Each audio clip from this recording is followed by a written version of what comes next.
Bismillah. Assalamualaikum warahmatullahi wabarakatuh. Alhamdulillahirabbil alamin wahdahu wassalatu wassalamu ala asrafil anbiya'i wal mursalin wa ala alihi wa ashabihi ajmain, amma ba'du.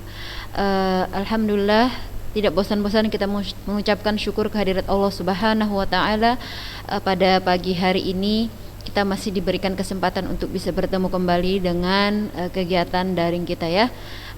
Mudah-mudahan anak-anak ustazah sehat walafiat di rumah ya, begitu juga dengan keluarga. Alhamdulillah, ustazah juga demikian.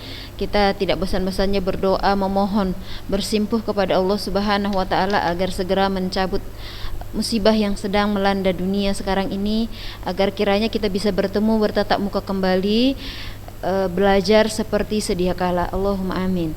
Anak-anak ustazah, kita lanjutkan kembali materi kita. Untuk fisika di minggu lalu fisika kita sudah ujian belum ya? Belum ujian, yang baru ujian itu masih kimia ya. Oke, berarti fisika insyaallah kita akan ujian di minggu ini. Nah, anak-anak ustazah, sebelum kita belajar, ustazah ingin menyampaikan sedikit arahan kepada Ananda semua yang kelas 12, anak-anak kami yang sangat kami banggakan, yang sangat kami cintai. Ananda sekalian, meskipun dalam keadaan daring seperti sekarang ini, tapi antuna semua harus ingat bahwa kalian itu masih anak ulun nuha. Meskipun dalam kegiatan daring seperti ini, bukan berarti anak-anak ustazah bebas melakukan segala sesuatunya tanpa terkendali gitu. Dan bahkan meskipun Ananda sekalian bukan lagi anak ulun nuha, memang Ananda itu tidak boleh bebas-bebas dalam melakukan hal-hal yang tidak terkendali, apalagi yang tidak sesuai dengan syariat Islam. Jadi janganlah anak-anak ustazah itu melakukan kebaikan ataupun menutup aurat itu hanya karena tercap sebagai anak ulun nuha dan datang ke sekolah. Jangan hanya menggunakan handsok atau songkok atau yang lainnya itu, atau menggunakan pakaian syar'i hanya karena ada pemeriksaan di sekolah. Ingatlah apa yang selalu dikatakan oleh guru-guru anak-anak ustazah semua yang ada di ulun nuha, bahwasanya peraturan yang diterapkan di ulun nuha ini bukanlah aturan untuk sekedar mengketat-ketatkan, bukan, tapi ini adalah sesuai dengan syariat Islam. Bagaimana Allah menurunkan ayat suci tentang berharganya perempuan, sehingga dia mengatakan agar wanita itu ditutup auratnya. Itu perintah dari Allah, langsung dari Allah disampaikan kepada Rasulullah Shallallahu Alaihi Wasallam. Jadi sangat sakit sekali hati kita, sangat miris sekali hati para ustazah di sini. Kenapa anak-anak ustazah sudah belajar 6 tahun di ulun nuha tapi masih terkikis rasa itu? Masih juga liburan seperti ini update status selfie, masih update status yang tidak bermanfaat, dan juga banyak hal-hal lainnya, atau bahkan datang ke sekolah atau ke tempat-tempat umum dengan auratnya ternampak gitu kan, atau pakaiannya tidak syar'i. Subhanallah. Jadi anak-anak ustazah, saja bukan mau ceramah di sini, tapi ingin mengingatkan kembali kepada anak-anak ustazah, dijaga itu. Nah, jadi tidak ada gunanya kita belajar panjang ke lebar, anti menghafal hadis sekian banyak, anti menghafal Al-Quran sekian banyak, anti menghafalkan rumus-rumus matematika, fisika, kimia, menghafalkan banyak-banyak pelajaran, akan tetapi aplikasinya seperti itu bagaimana coba? Nah, jadi sekarang kembali lagi ke anak-anak ustazah. Jadi apabila seseorang itu berhasil dalam belajar, itu terlihat dari aplikasi di dalam kehidupannya. Itu dia ya, sedikit yang kita dapatkan tapi kita aplikasikan dalam kehidupan kita, itu jauh lebih baik daripada banyak di otak kita tapi tidak ada yang kita manfaatkan, tidak ada yang kita aplikasikan ya. Mudah-mudahan kita terjauh dari orang-orang yang menzolimi dirinya sendiri ya, anak-anak ustazah ya. Jadi silahkanlah diperbaiki dirinya ke arah yang lebih baik lagi. Bukan berarti daring itu berarti bebas, bukan berarti hanya daring itu dah cuman sekedar lihat sekedar dah selesai. ada tugas minta sama kawan, copy paste kirim ke ustazahnya, itu adalah pembodohan kalian sendiri. Kalau ustazah gampang saja sama ustazah memberikan kalian nilai, oh ya ini dikumpul nilainya benar 90, 100, itu mudah buat kami. Akan tetapi itu adalah pembodohan untuk kalian sendiri, dan kami sangat sakit hati gitu, karena kami nanti akan dimintai pertanggungjawabannya, dan itu berat sekali anak-anak ustazah. Jadi anak-anak ustazah yang kami cintai karena Allah, insya Allah mari kita berbenah diri daring ini untuk kegiatan muhasabah diri kita kepada Allah Subhanahu wa taala, bukan untuk berleha-leha, bukan untuk bersantai-santai ya. Nah, itu sekedar siraman dari ustazah di pagi hari ini. Nah, mudah-mudahan kita bisa menjadi pribadi yang lebih baik lagi. Baiklah, tidak usah panjang lebar lagi, kita lanjutkan materi pembahasan kita. Di minggu lalu kita sudah masuk tentang sel elektrokimia ya. Saya sudah menyampaikan kemarin itu sedikit tentang sel elektrokimia. Jadi yang dikatakan dengan sel elektrokimia itu adalah tempat terjadinya aliran elektron yang ditimbulkan oleh konversi energi kimia menjadi listrik atau sebaliknya. Kalau dia energi kimia menjadi energi listrik, itu dikatakan dengan sel volta. Sedangkan kalau dia energi listrik menjadi energi kimia, itu dikatakan sel elektrolisis. Itu dia pembagian dari sel elektrokimia ya. Ada sel volta atau sel galvani, dan yang kedua adalah sel elektrolisis. Nah, perbedaannya juga kemarin sudah kita sama-sama bahas ya. Kalau sel volta ini melibatkan reaksi redoks yang spontan, kalau elektrolisis tidak redoks. Kalau sel volta aliran elektron mengalir dari elektron negatif, kalau dia sel elektrolisis mengalir dari elektrode positif. Kalau sel volta itu adalah sel elektroda sel yang mengubah energi kimia menjadi listrik. Kalau elektrolisis sebaliknya, energi listrik menjadi energi kimia. Dan sel volta itu terdiri dari 2,5 sel dengan elektrodanya terpisah. Sedangkan kalau elektrolisis ini elektrodanya dicelupkan dalam elektrolit yang sama. Nanti kita lihat perbedaan gambarnya. Pada sel volta, katoda positif, anoda negatif, atau disingkat dengan apa saya bilang kemarin? Kepan ya, atau kalau di sini dibuatnya kapan. Katoda positif, anoda negatif, kapan, boleh juga. Sedangkan kalau elektrolisis itu adalah kebalikannya, katodanya negatif, anodanya bermuatan positif, kenap gitu ya. Jadi di sini yang perlu kita tekankan lagi, pada sel volta katoda bermuatan positif itu terjadi reaksi reduksi. Ingat ya, katoda yang bermuatan positif itu terjadi reaksi reduksi. Katoda reduksi ya. Anoda itu terjadi reaksi oksidasi. Sudah? Dan itu sama halnya dengan si elektrolisis ya. Kalau pada katoda itu reduksi, pada katoda elektrolisis juga itu reduksi. Pada anoda itu oksidasi. Jadi kalau dia reaksinya pada katoda dan anoda itu elektrolisis dan sel volta sama, hanya muatannya yang berbeda. Pada sel volta katoda bermuatan positif, pada sel elektrolisis katoda bermuatan negatif. Ingat ya anak-anak ustazah ya. Jadi nanti biar tidak bingung gitu loh, ustazah katanya ini katoda positif, anoda negatif pada sel elektrolisis, loh kok jadi katodanya tetap positif, katodanya tetap negatif. Nah ini dia nanti dicontoh soal nanti baru Ananda ngerti maksud ustazah ini ya. Katoda itu bermuatan negatif pada sel elektrolisis, akan tetapi dia mengalami reaksi reduksi. Nah baik, kita bahas yang pertama tentang sel volta atau sel galvani ya. Sel volta atau sel galvani ini tadi pada sel volta itu terjadi reaksi spontan ya. Jadi reaksi redoks spontan itu merupakan reaksi redoks yang berlangsung dengan sendirinya. Nah ini contohnya nih seperti ini nih. Kita celupkan Zn, logam Zn ke dalam larutan Cu, Nah dengan sendirinya dia akan bentuk gelembung-gelembung, jadi meleleh dia itu nantinya. Ini dikatakan dengan reaksi spontan ya, dimana reaksi redoks spontan ini nanti akan menghasilkan energi listrik. Dengan reaksi redoks ini, kalau reaksi redoks tidak spontan itu kebalikannya, memerlukan energi listrik. Nah, ini dia yang saya katakan, sel Volta atau sel Galvani itu memiliki elektroda. Ada elektroda negatif namanya, ada elektroda positif. Lihat ini, anoda, elektroda negatifnya itu adalah anoda. Ini elektroda positif itu adalah katoda. Sudah. Lalu ini elektroda negatif dan elektroda positif kan dipisahkan, ini pisah, ya kan? Kalau dia nanti sel elektrolisis, ya sama-sama dicelupkan pada larutan yang sama gitu. Nah, elektroda negatif dan positif itu dipisahkan dan diberi hubungannya, penghubungnya. Siapa penghubung mereka berdua? Diberilah jembatan garam namanya. Ya, jadi walaupun mereka berpisah, ada yang menghubungkan mereka. Siapa?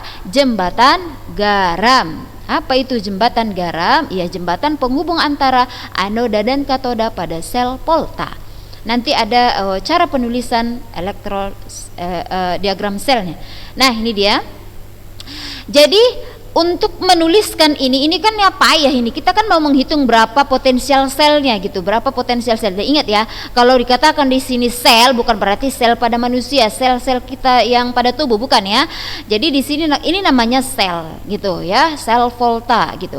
Nah, cara kita menghitungnya ini kalau digambar seperti ini kan susah. Jadi kita buatlah dia ringkasannya gitu, meringkasnya. Cara meringkas ini agar kita dapat hitung-hitungannya adalah namanya diagram sel ya. Jadi diagram sel merupakan susunan suatu sel Volta yang dinyatakan dengan suatu notasi singkat ya. Ini disingkat. Jadi seperti ini, di mana logam yang bertindak sebagai katoda dan anoda harus ditentukan terlebih dahulu sebelum menentukan diagram selnya.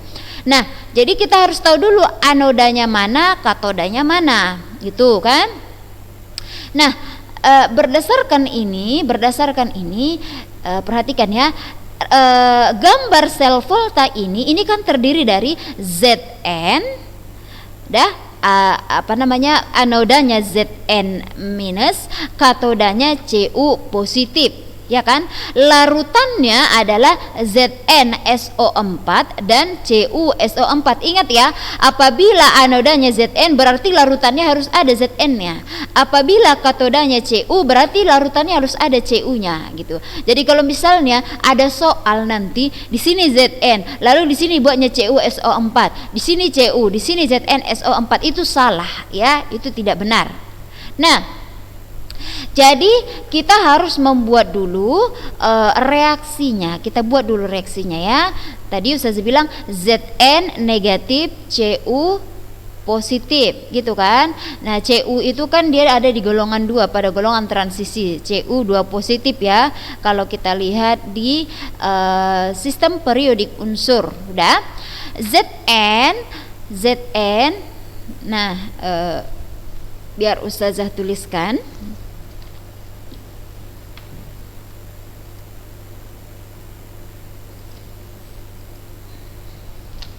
Nah, ini tadi. Sebentar ya.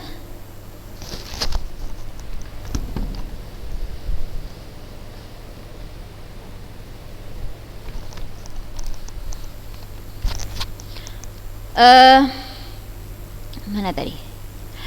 Zn itu adalah anoda, Cu adalah katoda. Zn, lihat ya, dimana Zn ini adalah anoda, dimana Cu adalah katoda.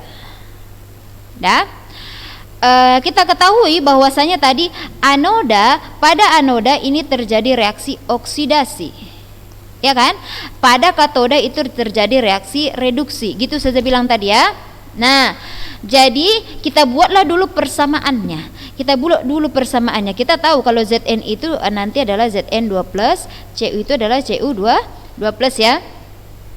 Anoda Zn-nya adalah oksidasi, berarti naik dia nanti, kenaikan biloks, berarti nanti ini Zn, di sini nanti Zn2+. Kok Ustazah tahu dari mana? Ini biloksnya 0, ini biloksnya 2 positif, jadi naik dia kan, gitu. Tambah, Ini antara Cu dan Cu2 plus. Di mana Cu, di mana Cu2 plusnya? Di mana katanya Cu itu mengalami reduksi, penurunan bilangan oksidasi. Berarti di sinilah dia posisi Cu-nya. Cu2 plus tambah di sini Cu. Dari mana Ustaz tahu itu? Kan dia katakan bahwa katoda itu adalah mengalami reduksi, yaitu penurunan bilangan oksidasi. Di sini Cu biloxnya 2 positif, di sini Cu biloxnya 0, ya kan? Baru saja buat di sini, ini positif 2, ini positif 2, ini 0, ya kan? Jadi Zn ke Zn, Cu ke Cu. Dah 0 ke positif 2 itu adalah oksidasi. 2 ke 0 itu adalah reduksi. Ini dia persamaannya. Sudah dapat kita persamaannya. Nah, setelah kita mendapatkan persamaannya, barulah kita menyusunnya dalam bentuk diagram sel namanya. Kita membuatnya dalam bentuk diagram sel. Kayak mana caranya, Ustazah? Nah, aturan penulisan diagram sel adalah ada tidak di sini ya? Oke, saja tuliskan saja. Aturan penulisan diagram sel, biar saja buat. Oke, baik. Aturan penulisan diagram sel yaitu ya, aturan penulisan diagram sel. Aturan penulisan diagram sel yaitu di sebelah kiri anoda, sini anoda, baru garis, lalu larutannya, lalu jembatan garam. Kalau ada tanda garis 2 seperti ini dibaca jembatan garam. Lalu larutan lagi, larutan dari si katoda ya. Lalu garis lagi, lalu katoda.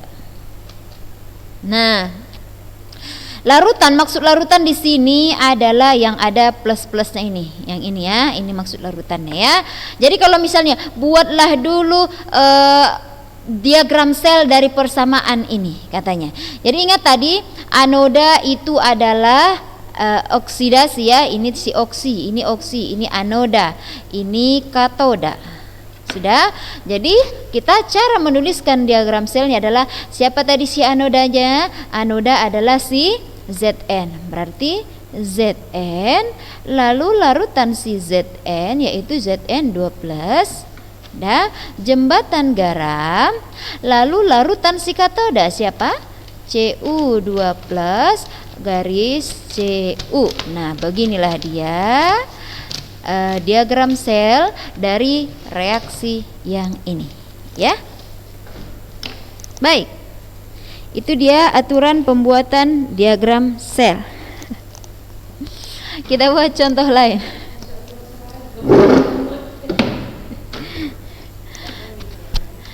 Kita buat contoh lainnya, buat diagram selnya gitu ya. Misalnya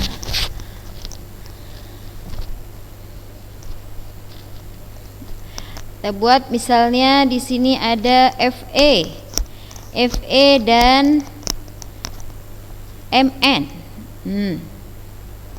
Sudah.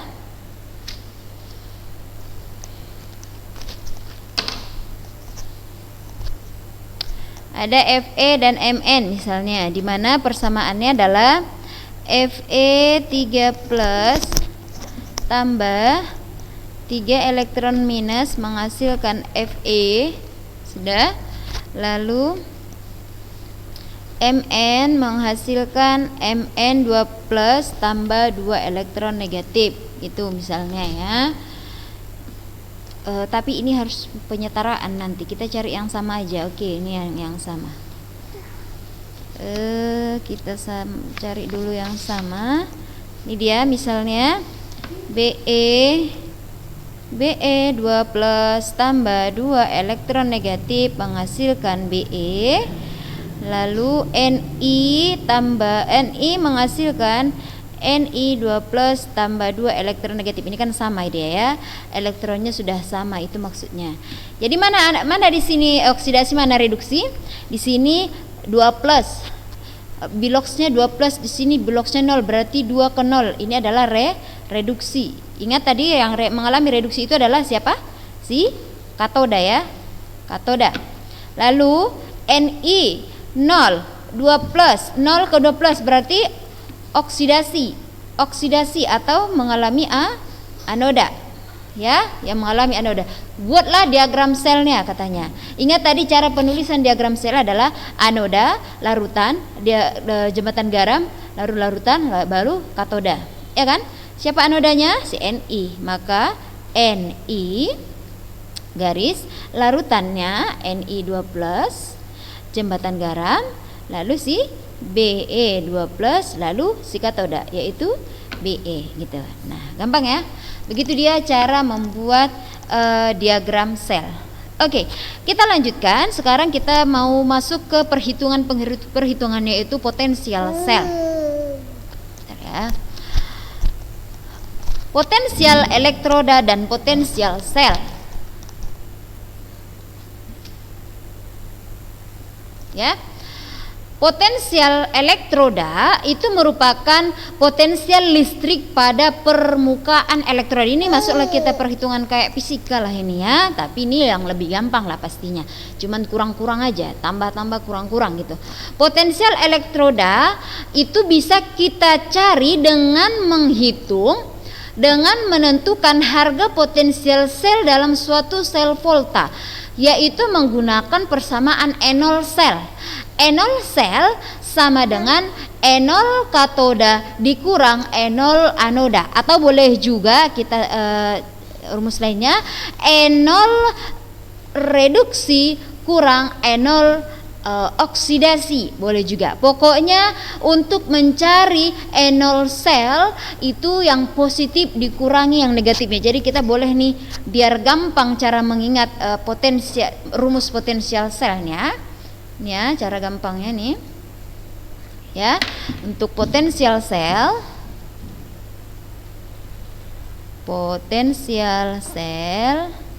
nah, jadi kita bisa E0 sel sama dengan ya E0 katoda dikurang E0 anoda, atau boleh juga E0 sel, biar gampang mengingatnya aja ya, E0 reduksi dikurang E0 oksidasi, atau boleh juga ini yang paling gampang nih mengingatnya, yaitu E0 yang positif dikurang E0 yang negatif. Ini biar lebih gampang aja cara ngingatnya ya. Nah, ingat bahwasanya kalau kalian kesini dia patokannya, ingat bahwasanya tadi pada sel volta itu adalah kenap, katoda bukan kenap ya, kepan. Katoda positif, anoda negatif ya. Baru nanti kita bisa menentukan mana reduksi, mana oksidasinya gitu ya. Nah, kita buat contoh soal. Ini contoh soal.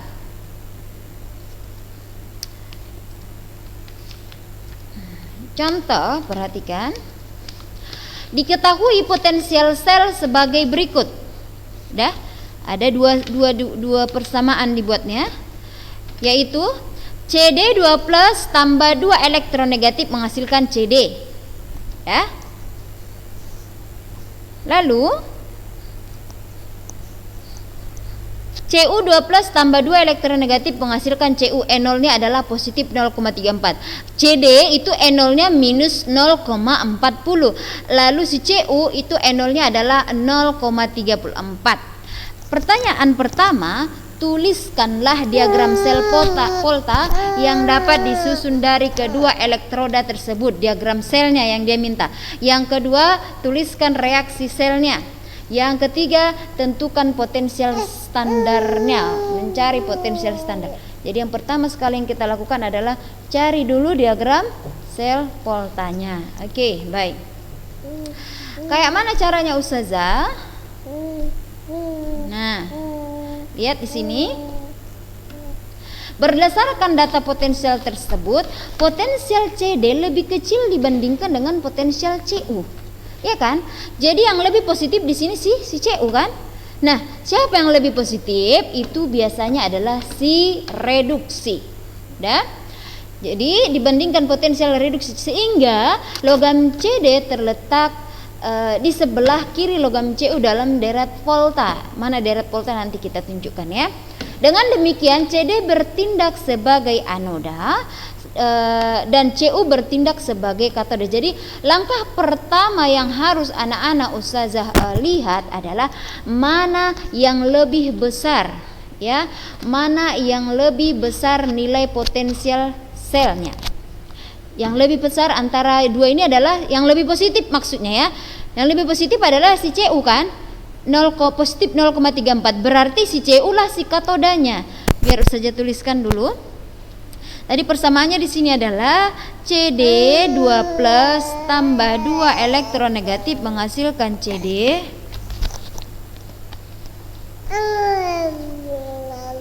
E0-nya adalah E0-nya negatif 0,40 volt. Lalu CU 2 plus tambah 2 elektron negatif menghasilkan CU E0 sama dengan positif 0,34 volt. Nah, perhatikan ini. Pertama sekali anak-anak ustazah perhatikan dulu harga E0-nya nih, harga E0-nya. Ada satu yang negatif, ada satu yang positif. Siapa yang positif itu pasti reduksinya. Ya, ini pasti reduksi atau katoda. Sedangkan yang lebih negatif itu adalah oksidasi atau anoda. Sudah? Lalu apabila misalnya pada soal nanti ada dibuatnya misalnya begini ya. Yang A E0-nya adalah negatif 0,5, yang B E0-nya adalah negatif 0,85. Misalnya begini. Ya. Mana yang lebih positif ini saja, ini sama-sama nilainya negatif gitu kan, mana lebih positif, yang mana coba? Yang lebih positif itu adalah yang nilai minusnya lebih mendekati positif atau yang lebih kecil. Inilah dia berarti kalau ada sama-sama negatif, cari dia yang lebih kecil nilai minusnya, itulah berarti si katoda atau reduksinya gitu ya. Oke, balik lagi kita ke soal kita. Kalau kita sudah tahu ini si CU adalah reduksi, si siapa lagi nih? Si CD adalah oksidasi, maka kita gantilah dulu rumusnya. Kita ganti persamaannya sekarang.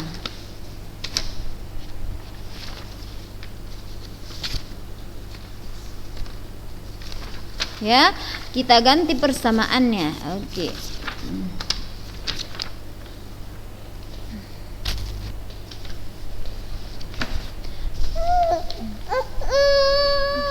Tunggu.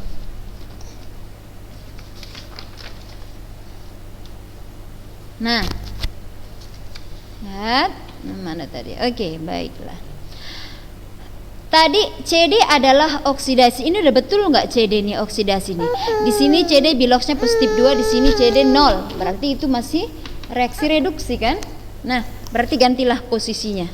Ganti posisinya kayak mana ustazah? Nah, begini jadinya. CD menghasilkan CD 2 plus tambah 2 elektron negatif gitu jadinya. Sudah? Sehingga ini kan dia biloxnya 0. Di sini biloxnya 2 positif. Oksidasi kan? Udah betul ya? Jadi ini berarti ini dibalik tadi, dibalik. Kalau ini dibalik berarti ini juga tandanya jadi dibalik. Sehingga ini E0-nya berubah menjadi positif 0,4 gitu. Yang ini juga perhatikan, ini reduksi. Ini positif 2 ke 0. Sudah pas ya? Kalau itu sudah pas. CU2 plus tambah 2 elektron negatif menghasilkan CU. Nah, kalau yang CU-nya sudah pas. Selanjutnya baru kita buat persamaannya. Saya buat di sini CD tambah CD